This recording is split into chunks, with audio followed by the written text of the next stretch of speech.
Today I want to talk about the early game druid. Probably, if you have watching the video, you are asking yourself what you should do in order to make sure that the druid works early game, because you feel so weak, right? You're constantly out of resources, you don't do enough damage, so what do you do? How do you make him good?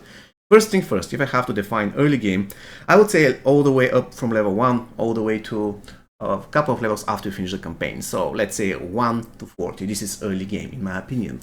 While the early game is on, there are a couple of issues with the druid, and the biggest issue is that you're constantly out of spirit. So in this video I'm going to give you a couple of tips so that you are pretty good with your spirit generation and you always have spirit in order to destroy your enemies as a druid.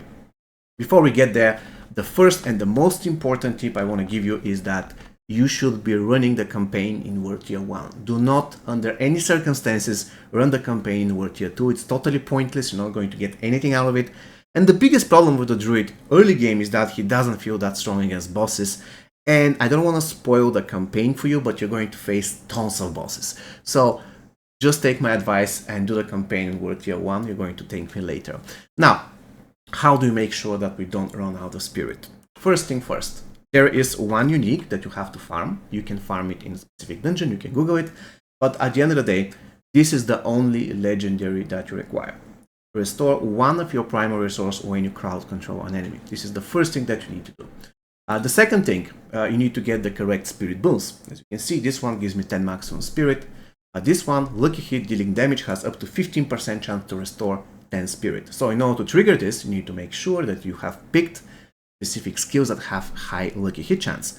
One of them is Rabbis, another one is Ravens. This is one of the reasons why I picked them in my skill bar, because they have very high lucky hit chance, so they have higher chance to trigger this one, giving me spirit in the process. This is how lucky hit chance works. The more lucky hit chance a skill has, the higher the chances this thing to trigger. And there is one more thing to consider, and this is the fact that Rabbis will give you spirit thanks to the specific ring.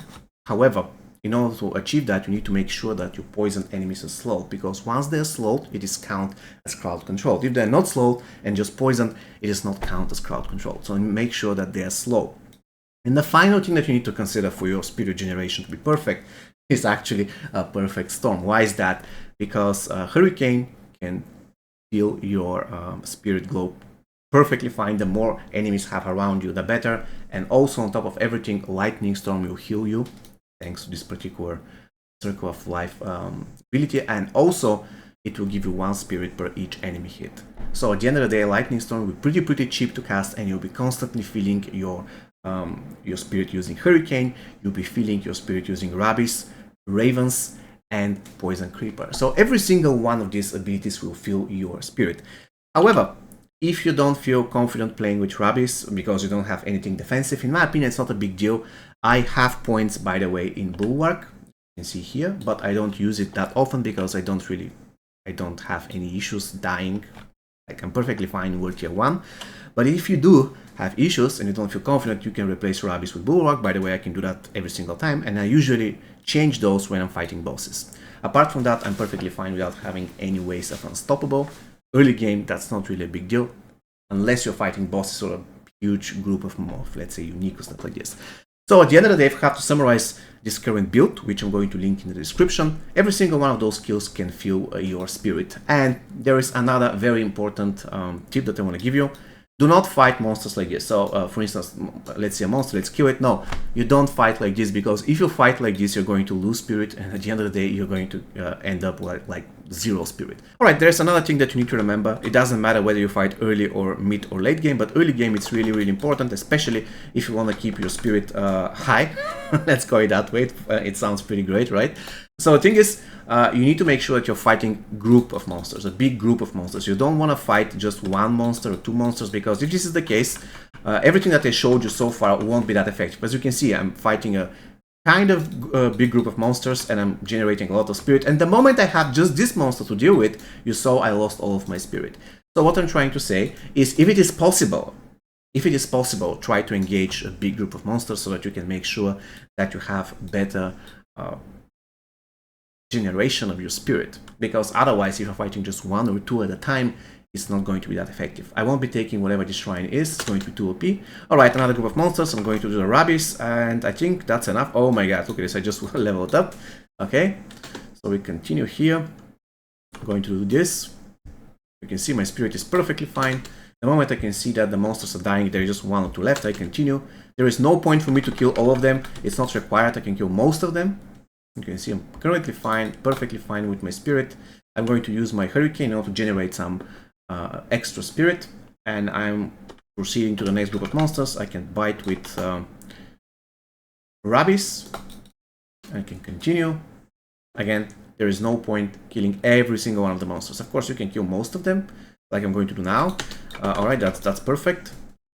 You can see my spirit doesn't move. My spirit is always high. And this I achieve at level 38. Once again, everything that I showed will only work. Of course, it will always work, but not to that extent if you are fighting a bigger group of monsters. So you have to be careful with that.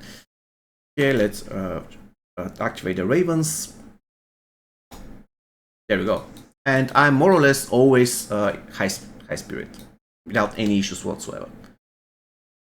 And this dungeon is pretty unfortunate because there's a very annoying flock of flies or whatever that are slowing you down. But in any other dungeon, you won't really meet them that often. Okay, we continue here. Let's get to the shrine, and there we go. We have a kind of relatively good group of monsters. Unfortunately, there's only the boss now, or the elite, whatever. He's dead.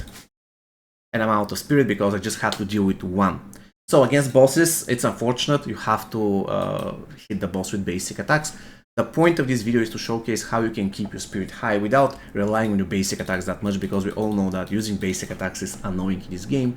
Generally speaking, basic attacks suck, so yeah.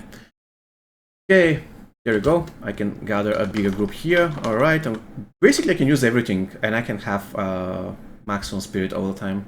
Almost all the time, because the boss is actually just 1 guy left. He dead. Okay, we can continue. So this is a very good example of what and how you should play with Druid early game. Once again, in my opinion, Lightning Storm is the very best core skill because it doesn't require that much spirit. And whatever you do, it doesn't matter how much how good you play, you're going to have issues with the spirit. However, this video actually shows you how you can reduce this issue to the minimum. As you can see, I'm perfectly fine here, killing a lot of mobs and staying at a relatively good amount of spirit all the time. So this is going to be all for you today. I hope you found this video useful. Once again, I'm going to link this build in the description. The point of this build is to make sure that every single one of the skills will regenerate some spirit for you. One of the skills because they have high lucky hit chance and they slow down your enemies, making sure that they trigger this particular ring. And of course, this is the minimum. If you get this ring to the maximum roll, 4 spirit per crowd control, you're going to have 0 issues with your regeneration. So this is the point of the build, once again, to generate spirit. If you want, and you're fighting bosses, you require this, I would switch rabbis for the bulwark, and you're going to be perfectly fine against more or less any boss in the game.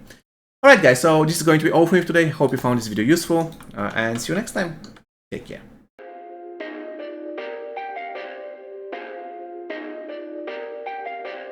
Perfect.